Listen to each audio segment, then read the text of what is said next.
Hey everybody, it's Erik Torenberg, co-founder, partner of Village Global, a network-driven venture firm. And this is Venture Stories, a podcast covering topics relating to tech and business with world-leading experts.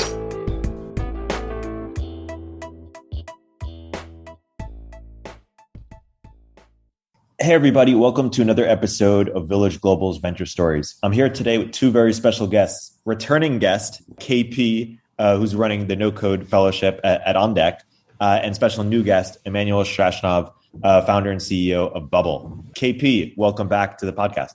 Thank you so much, Erik. It feels like yesterday, but I know Exactly. it's been a while. And Emmanuel, welcome to the podcast. Thank you for having me. It's great to be here. So why don't we start with some introductions? Emmanuel, let's start with you. Why don't you describe to the audience what is Bubble and what is the story of how you came to create it and how it came to grow so much? Yeah, so Bubble is a no-code tool, which is now a pretty popular field. Fundamentally, what we're trying to do is we enable people to build web apps without writing any code. So it's a pretty open-ended tool, and by dragging and dropping things and assembling a few workflows, you can build web applications. We built it with non-technical founders in mind back in 2012. So we've actually been around for quite some time because we felt back then, and it's still the case today, that it's a shame that so many non-technical founders cannot get their ideas off the ground because they were not exposed to computer science as kids, basically. And so today, most of our users, many of our users are like non-technical founders, and they build, marketplaces, core social networks, SaaS tools on Bubble, and they use us for their entire backend operations, basically. And KP, for those who missed our earlier episode, why don't you give a bit of background on yourself and the No Code Fellowship? Sure. So I'm KP, and for a very long time, I was building no-code projects, which is not a very long time in the no-code world, but maybe like 3 years in the last 3 years. And I have built many of my projects in public on Twitter, mostly, like marketplaces and apps that mostly solve my own problems. And, I was always a non-technical product guy, and I was frustrated because I had to depend on developer friends or agencies to build quick MVPs for the ideas that I had. And, no code allowed me to basically just go ahead and take action and go from an idea to an MVP in like less than 7-8 days. So I built those, and I joined On Deck in October to essentially launch and run On Deck's first ever no code fellowship. And we're right now into the first cohort, 8 weeks in, 2 weeks left. And excited to be on here. And then Bubble's our inaugural partner. It's very closely involved with the way we run the fellowship at On Deck. Awesome. And so let's get into no code more broadly as just a primer, and then we'll come back to the details of how the program's going and how we're partnering up. Emmanuel, why don't you just sort of give your overview for the layperson of how no code is really changing the startup creation process? Yeah. So first of all, I think no code is actually not that new in many ways. It's actually what's coming down to technology from its very beginning, which is enable people to do things without code. And if you think about it, MS-DOS and Windows was no code when MS-DOS was code. And for some reasons, it's an idea that people kind of forgot a little bit in the 2010s when, it was started really taking off. And it was all about, the hacker culture of, the coders who would build things. And what no code is about is to basically break this, which I consider was kind of a mistake that we made as an ecosystem and as technical people, to think that only technical talent should be able to build things. I mean, not to be too controversial, but, Paul Graham said once, what makes a team valuable at first is the number of engineers on the team. And I just think he was right when he said so, because the tools were not ready yet, but the statement in itself was a shame. I mean, it's wrong that it's like that. And so what no code is about is to change that dynamic and provide everyone with the tools that they can then use after some learning. I mean, no code doesn't mean there is no learning. There is still some learning, but it's much more accessible to provide them with some tools so that people can start companies for much cheaper and much faster without being limited by their technical resources or the funding that they need to find to hire an engineering team. And it's been an old dream for a long time, but over time, as the tools get better, you can push more and more the limits. And now we're at the stage where, to talk like practically, we've seen companies getting into YC. Actually, we've seen companies raise, millions of dollars on bubble-built platforms and some other no-code tools without a single engineer on the team. So the world is definitely changing. Yeah. KP, is there anything that comes to mind that you'd add to that? No, I think he pretty much, covered the rise and the growth, in the last few years. One additional comment I want to make is around the rise of even the creator economy, empowering so much of the no-code movement as well. A lot of people ask me, how these two worlds come together. Are they complementary? And I think they're absolutely complementary, because around the world, what we're seeing is a rise in creators, individuals over institutions who are basically building audiences, and they're, building communities, and they have a lot of tooling and infrastructure needs that they just don't have the resources to go hire a dev shop or hire a developer full time. So they're becoming no-code, savvy, and they're just learning quickly, Webflow, Airtable, Bubble, Adalo, and then just basically solving their own internal problems, which was historically never possible. And then we're seeing a combination of these two things happening. It's an interesting cause and effect thing. Like, did no-code cause the creator economy, or the creator economy cause no-code? It's they're working in parallel, huh? I like to think no-code caused that, but I know Emmanuel will agree on this too. But I think they're, I'm curious, I think they are rising in parallel for sure. Of course, creator economy is now sexy and more mainstream much faster than no-code took forever, because I think no-code's biggest challenge was this limiting belief that the ecosystem had for the longest time that, no-code essentially means no code at all, which means it doesn't scale. But that's not what it is. It's actually more of a mindset around quickly building something and prototyping and validating and testing. And if needed, scaling as we grow. And many of the platforms, including Bubble, who we're talking to today here, actually scale very well. And Emmanuel, if you don't mind, want to share that fintech example that you quote your interviews of how there's this fintech company that did, over $1 billion of business volume. We have like a startup in Paris. They are 4 million euros AR today, planning to get to 8 by the end of the year. Another of our users had like 500,000 page views a day, and it was not like a static landing page. It was actually a web app in the crypto space, in the first wave of crypto being hot, so a couple of years ago. And they had some referral program where people could get tokens. So it certainly can scale much more than people think. One thing I want to say about no-code is that usually when people think about no-code, so first of all, as KP put it, there is some skepticism from the ecosystem that it might even work. And so with time, the product have gotten good enough so that people don't have that concern anymore. And then there is this idea that if you use no-code, you can't use code. And it's actually very wrong. The way no-code will succeed is not by fighting code, is by complementing code. And then our mission at Bubble is not to make that code is not part of the landscape anymore. Our mission is to make that code is irrelevant for 90% or 80% of the use cases out there. So for the 20% remaining, you will still use code. The good news is 20% is not much compared to 100%. And so most of the time you can do things without code. Yeah. Emmanuel, I'm really intrigued because you started this so early. Give a little bit of the overview of the different phases of sort of no code acceptance. Like, what were the inflection points by which it became much more accepted and much more prominent and effective?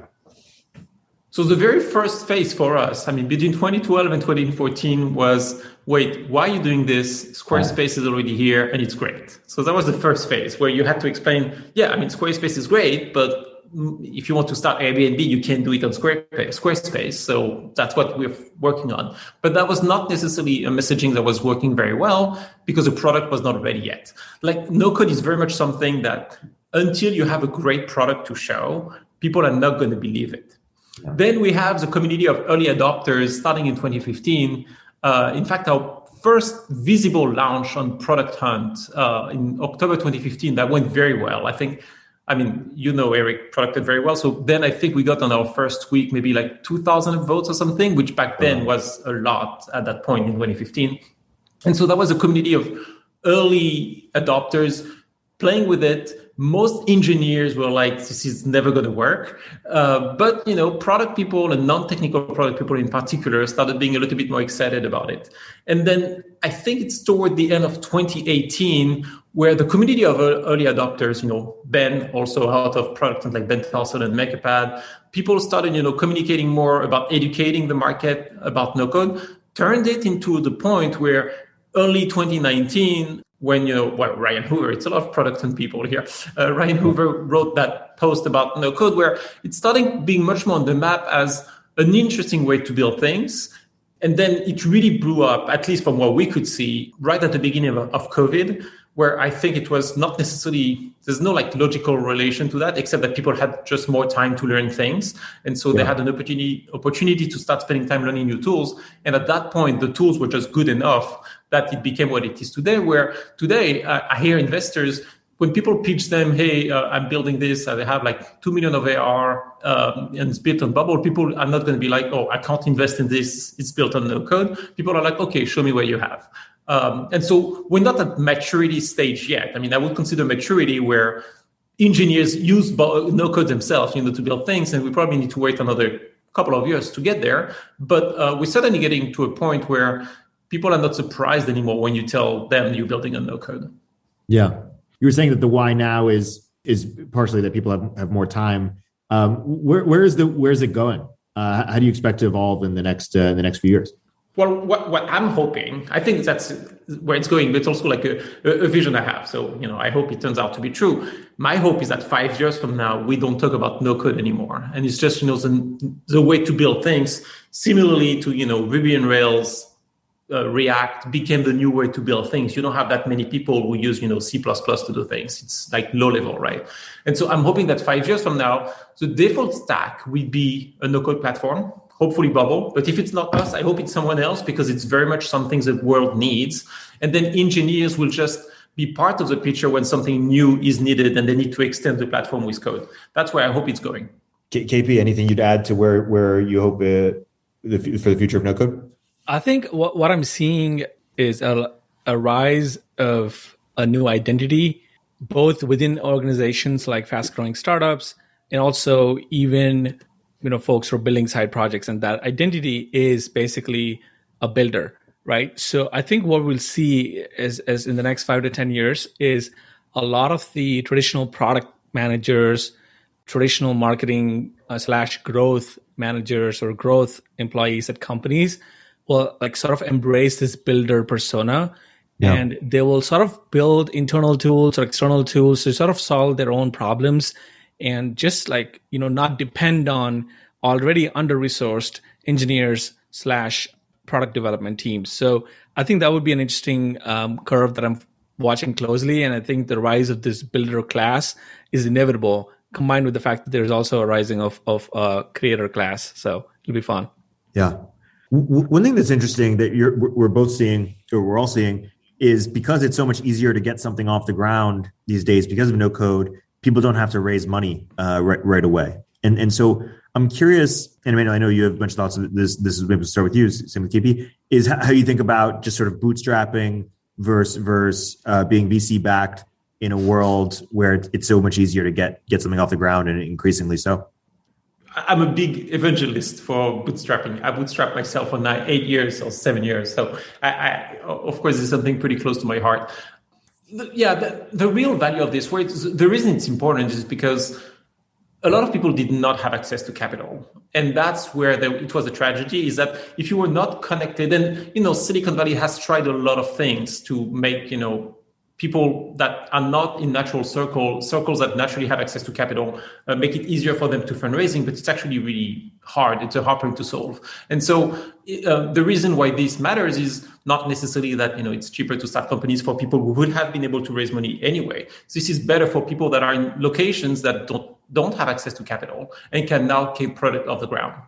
This sounds like a small thing. It's actually a huge deal. The reason it's a huge deal is because before, in the old world, what you would find is that technology would only be used for people that were working on problems that had like a massive target TAM, like addressable market, total addressable market, because otherwise you wouldn't be able to fundraise.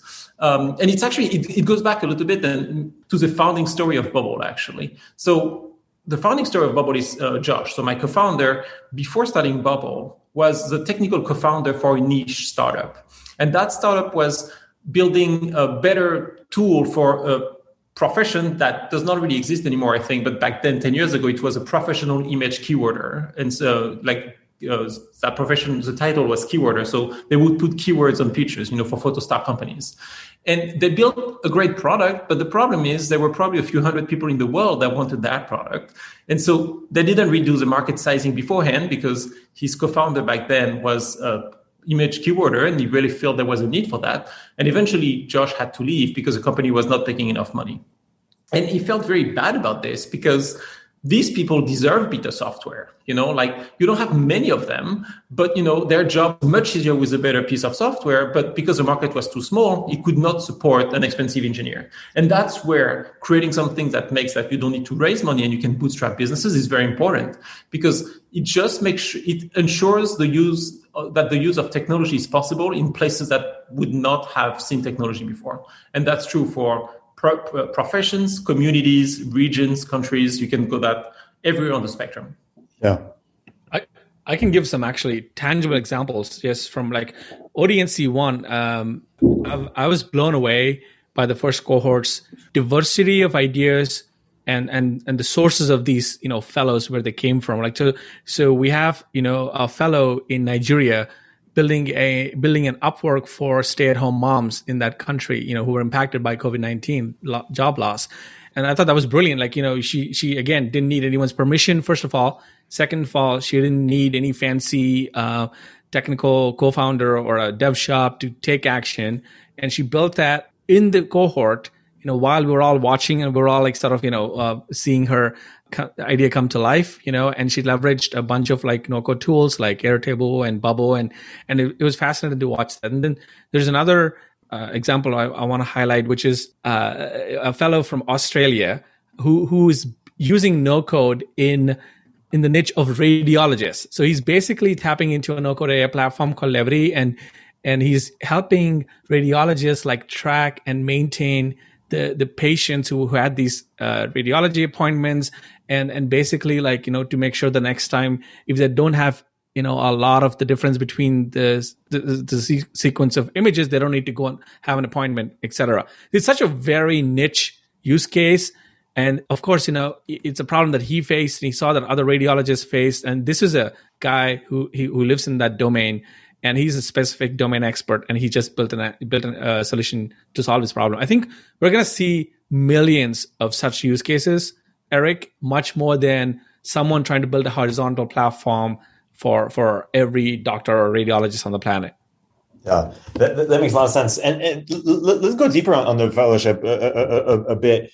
Partially with the question in mind, KP, of how do people get started? No code is less intimidating than learning how to code from scratch, but still, plenty intimidating for folks. Talk a little bit about that. Sure.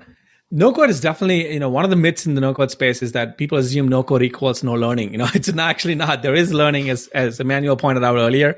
But the kind of learning is slightly different. You don't have to learn syntax. You don't have to learn architecture. You don't have to learn things that were very sophisticated, and you had to go to computer science courses or a boot camp for 9 months or 10 months to actually come out something tangible that you shipped. No code allows you to have this ship fast and fail fast and learn on the fly mindset. So you can practically apply what you're learning about a tool like Airtable, Webflow, Bubble instantly, within a week or even less, and immediately see see output, immediately take it to users, and actually close that feedback loop really quickly. As with anything in startups, we know the number one thing that matters is the velocity of the way you ship, right? So if you have an interesting idea, let's say you have a marketplace idea for sneakers. Now, back in the day, you would spend 4 months customer research, getting a scope in order, getting the product development roadmap. And there was so much whiteboarding time that was lost back in the day. And no code allows you to cut short all of that and simply build as you think through your own problem statement and see what's resonating, and then ignore the rest of the problem statement that's not resonating and double down on the piece that is actually resonating. So that also kind of cuts into the build in public mantra that I believe. And I know, Erik, we touched on it last time in the podcast too, is that I highly, highly recommend fellows or makers or builders or founders in the world to build in public and build an audience from day one. Don't wait until 6 months, 8 months, 9 months on the launch time to have the users. Because if you build, nobody will show up like at the end, if you don't invite them through the process. Now, how do people get started in no code? There's so many ways you can get started. One of the things that I've noticed as being part of the fellowship, it's getting increasingly overwhelming for someone to start. So a lot of what we do at ODNC1 is sort of like we offer the buffet of here's the landscape, and we also offer curated recipes. Like here's where you should focus most of your time. Here's the 80-20, like platforms like Bubble. Here's how you get started. There's these resources. Bubble's doing a great job with partnering up and making sure that the learning curve is as minimal as possible. There's still a learning curve, let's be real, but we're trying our best to make sure that people don't drop out of the learning process because of a lack of guidance or a lack of clarity. And the other thing we tend to do at the fellowship is we have this ship first mindset, which means we ask them week after week to ship at least one feature or an update or an increment into their project. What we tend to see is a lot of people actually just pick up simpler tools like Softer, Pori, and I'm giving a lot of no-code tools here, but Notion and Super, and they just simply ship smaller ideas first, build that shipping muscle, and then they pick on bigger projects and ship a grander scope. That's great. Emmanuel, what would you add to that in terms of how to get started with Bubble or more broadly? I mean, as KP put it, it does start with learning. That's actually something that changed greatly compared to 2 years ago or 3 years ago, where people had that expectation that things would work within minutes, and it's just not true. At the end of the day, no tool that lets you be creative will be something that you can master in a few minutes, because if a tool lets you be creative, it has to be open-ended. If it's open-ended, you're going to make mistakes, and it's fine. And you have to learn how to fix your mistakes, and it's totally okay. And what we saw, especially, and that's something that social media has helped a lot, actually, the Twitter community has helped a lot, is people now are more used to the idea, okay, it's about learning, whether it's build in public or learn in public. We had some people starting on Twitter, 100 of days of Bubble, for instance, where they would not necessarily build something useful. They would just learn in public, share their learning experience with people, is something that has changed a lot. So my advice to people to start is, get in that mindset, and don't trust me on that. Go on Twitter, go to the Bubble forum and ask, is it normal that it's going to take some learning? How long is it going to take? And see what people tell you. And then go through the material that we offer. So I'm going to talk about Bubble specifically. I know that better. Go through the material we offer to learn. And there it depends a little bit on people. So we've seen people do very well reading the documentation first, from the first letter of the manual to the last letter of the manual. We've seen people do very well with interactive lessons or videos.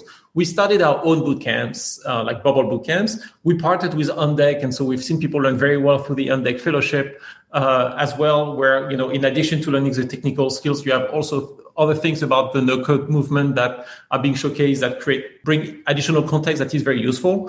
So it's really up to you. My advice, though, is not to try to jump right away and start building things, because this is based on what we can see, talking to people and even looking at analytics. Honestly, the worst way to start is to expect that there's no learning curve. The good news is people are changing, so that's good. That makes a lot of sense. Those are both great descriptions of what to expect. Emmanuel, we were talking earlier about how the category has evolved. If you were a VC fund focused on investing in no-code tools and products, and obviously Bubble's the biggest investment in the portfolio, but you were sort of thinking about the surrounding ecosystem or other big opportunities that might exist or might exist in the future. What might come to mind, or what would a thesis look like? So my thesis would actually be to build on companies building on top of no-code tools, because I think that's another tapped area. I think no-code tools is becoming hot enough that honestly, I think it might start becoming expensive to buy things in that space. my approach, if I were, and it's actually something we're starting to think about a little bit as Bubble, so similarly to what Slack has done with the Slack Fund. We're a little bit small today to do that, but I think there is an opportunity in the middle term to start doing this, is start investing in companies building on top of our platform or other no-code platforms, because they have a competitive advantage that I think the users are realizing just because they go to them quickly, because they can iterate very quickly, but that not all investors have seen yet, because you still have a lot of old school thinking that still, if you don't own the code, it's not going to be a real technology. And I would actually prefer investing on that. I think there is a really interesting opportunity in the middle term there. And I'm personally not an investor yet, Erik, but I'll put on my key hat and maybe prophesize a little bit here. I think to me, the interesting explosion that will happen is around the APIs, the endpoints of these no-code platforms. So as Notion is opening up their API, which is going to be massive, because a lot of Notion-like tools can be built, basically add-ons and tools and plugins can be built on top of that, similar to what we saw with Slack and Slack's marketplace. And same thing with, Bubble connects really well API-wise with so many things. Here's a fun example. There is a fellow at ODNC1 who is building a GPT-3, virtual ghostwriting platform. So he basically was able to hook up Bubble's API to GPT-3, and it blew a lot of developers, minds. And they were like, what's going on? And so things like that are inevitably going to happen. And so what I'm excited about is this focus around the APIs and how the interconnectability of all these tools Airtable, Webflow, and Zapier and Bubble and all these tools coming together is way more powerful than people give credit for. That's a great place to wrap. My guests today have been Emmanuel from Bubble and KP for the On Deck No Code Fellowship. Guys, let's end with some plugs about where people can learn more. Emmanuel, do you want to go first? Sure. Yeah. If you Google Bubble or go to bubble.io, you'll find us. And for me personally, if people want to reach out, I'm always happy to discuss more no-code stuff and Bubble stuff in particular. So any social platform you can think of, I'll be at Emmanuel Straschnov, or even Emmanuel Bubble usually finds you there. Awesome. And KP? So find us at beyonddeck.com. If you go to the site, there's no code fellowship, and hit apply if you're interested in any of what we talked about so far. Actually, one of the things that I want to plug here is we're looking for, very soon we'll start our second cohort, and we're looking for an interesting demographic that we haven't tapped on much. And I have a prediction here. I think every business function, marketing, sales, HR, legal, customer support, will inevitably hire a no-coder in their team. And we're seeing this already at fast-growing companies, including On Deck. We have at least 15, 20 people who are no-coders on the team. And most of this will happen to build tiny tools to solve their internal problems and to reduce the burden on the devs and engineering teams. So startups will pioneer this, and Fortune 500 companies will follow on. So that's the category that I'm very interested in for ODNC2 to explore further. We already have a few examples from ODNC1, but love to explore more. If you're interested, please apply to ODNC2. Where you can find me on the internet, I'm at @thisIsKP_ on Twitter, but most of my stuff is built in public, and I'm always tagging On Deck, so you can't miss me. Yeah, and just to echo that, it is remarkable. Yeah, I know Brandon just gave a talk today at the On Deck No Code Fellowship about how much of On Deck's original infrastructure was via no code, and right. we hired engineers only much later, and it's amazing how far you can go using tools like Bubble and others. Huh. So awesome. Well, guys, it was great to have you on the podcast, and look forward to more. Great, thank you. Great to be here. Thank you.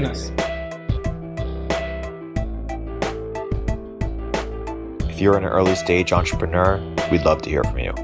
Check us out at villageglobal.vc.